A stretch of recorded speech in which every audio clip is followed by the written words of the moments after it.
The best way for the majority of the player base to make gold at the start of an expansion is mining and herbalism. If you set this up well and are properly dedicated to this, you can easily make yourself enough gold to last for the entire expansion. I have seen loads of guides about herbalism and mining on YouTube, but I haven't actually seen anyone talk about how you start by setting this all up to make the most gold possible. In this video, that's what we're mostly looking at then. How to get you started to get the most possible easy knowledge to make sure you're getting the most out of your herbalism and mining. Firstly, we head to our trainers and train this expansion's version of mining and herbalism. Next, we need our profession tools. Grabbing them all uncommon at the start of the expansion is fine. In fact, if they're expensive to begin with, then grabbing them at a lower rank is fine too. Eventually you do want them all at rank 5 though, but the prices will come down quickly. It's important that you do replace the tools from Dragonflight if you have them. They don't give any more plus skill in this expansion, so that will really affect the quality of what you farm and therefore the gold you make. So even if you've got rare ones from last expansion, replace them with uncommon ones from this expansion. You can of course start grabbing herbs and ore wherever you are in the War Within zones, but you need to get your knowledge as soon as possible as well. There are 8 treasures for each profession hidden in the world in the War Within. Each of these gives free profession knowledge for a total of 24 knowledge for collecting all of them for both your mining and your herbalism. This is a huge boost, so you want to be getting it done as soon as possible and definitely before you do any serious farming. As I'm talking, you're going to see the locations of all the profession treasures for both herbalism and mining in the War Within. Run around, grab all of these and you have given yourself a massive head start in gold making. Whilst I talk about a few things, I'm going to run the footage of all these treasures. We will talk about starter specs in a little bit, but I just wanted to touch on why quality is so important in the War Within. In Dragonflight we had quality on herbs, ore, etc, but to be honest it didn't really do much.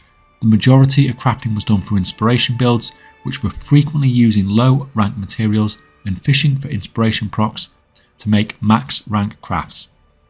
In fact, in a bizarre set of circumstances, this was the only way to get max rank in a lot of cases.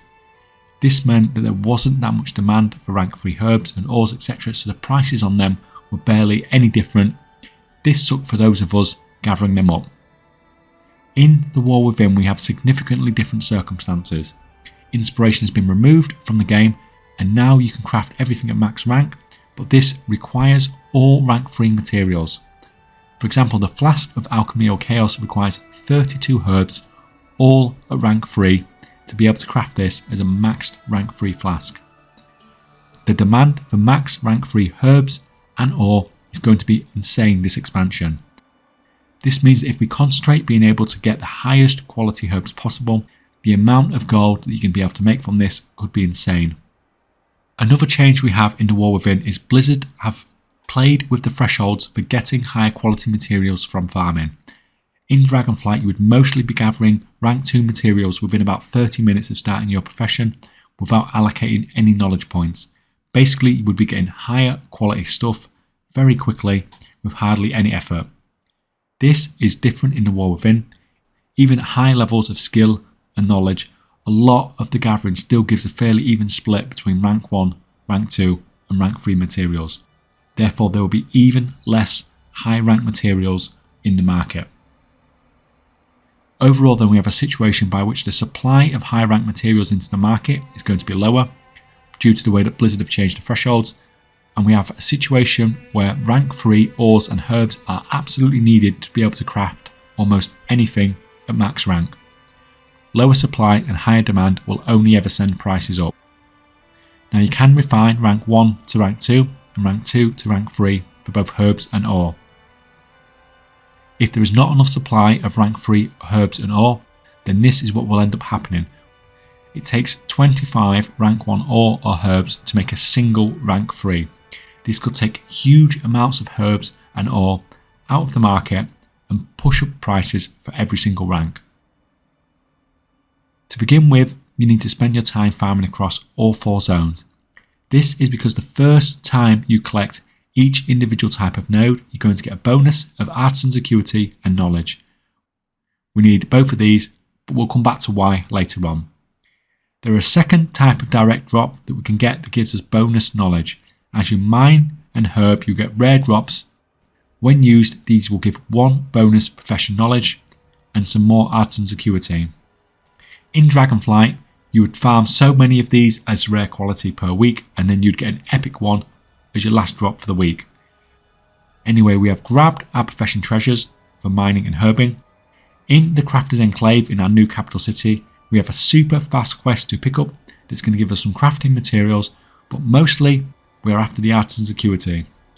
Along with the Artisan's Acuity that we picked up from our mining and herbalism bonuses, we should have approximately 400 now. Head to the vendor and we're going to buy the first knowledge book from both mining and herbalism. If you want to be a bit more try hard, there is another 10 knowledge points that you can pick up fairly easily. You need to have almost finished a campaign on your main character.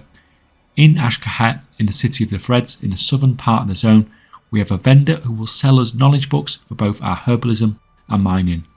You can see the exact locations on screen. Be careful with the guards, they will kick you out of the city. You need to get a currency called Kedge to buy them, which you can get from doing various stuff within the zone.